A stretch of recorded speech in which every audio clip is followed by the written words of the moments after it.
Hi there, welcome back. Now I've just finished, or pretty much finished, pruning the tree that you saw in the first part of the video, and you can kind of get a gauge of just how much material has been removed, and yet the shape of the tree has been maintained, and you can see there's a lot more gaps, a lot more space for the fruits to develop now. This is the material that has been removed, so a healthy amount. There are some other bits that I'm going to pick up. One thing of note is this section here, which I removed from the top of the tree. You can see what happens if the tree is pruned in such a way. You get all this new growth and it all kind of tangles in and forms this knot of unproductive wood. So that was just removed. It will stimulate a lot of water growth, but those shoots can be pruned in the summer and trained, and over time that new growth will become productive, but that is just a mess. So that kind of thing has to go. I get closer in, you can see this is quite an old tree, and so the wood is a lot more different than what you'd find on a younger tree. A younger tree will have thinner shoots, which you would reduce by about half, which will encourage these fruiting spurs. So you can see here, this was a growth which I've just cut back, and that will hopefully encourage these spurs to form. So this is pretty good. I'll give it a once over because there might be the odd shoot that I've missed, but you can get the general idea of what we're trying to do. Nice clean cuts. We don't want gnarled growth. You can see you missed the odd bit here. So you got the little bit of crossing here, so I'd be tempted to remove that one there.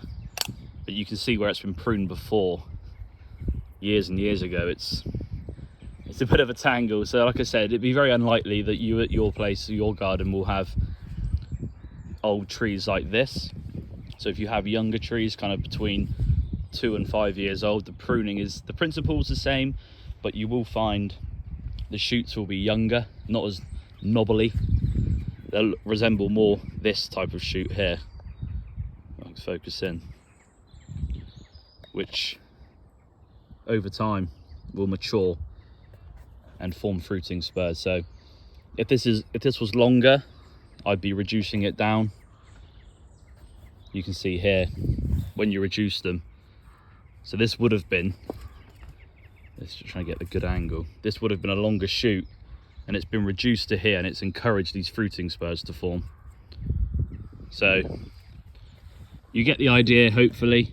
I will try and find a younger tree. Keeps getting out of focus. I'll try and find a younger tree to show you kind of how to prune that one, because it can be quite daunting when confronted with an old tree like this. And so younger trees, the principle remains, as I've said.